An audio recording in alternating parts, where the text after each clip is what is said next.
Урматтуу аталар, урматтуу бир колу менен бешикти, бир колу менен дүйнөнү терметкен энелер.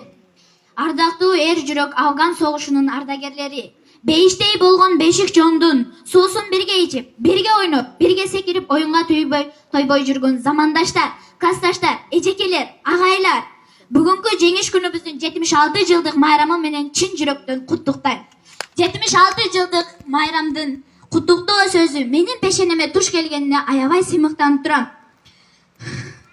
Согуш ошону менен бирге согуш деген сөздү мен балалык туюмум менен сезип, көркөм нерсе да, кинодо деп этибарга алчу эмесмин. Ооба, мектепте эже агайларыбыз айтат, түшүндүрөт, бирок көпчүлүгүбүз эле жөнөкөй эле нерсе да деп түшүнөт элек.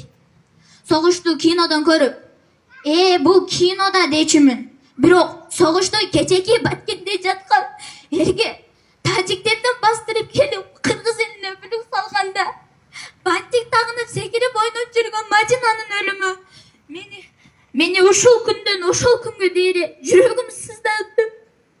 Үйүмдү токтото албай келем.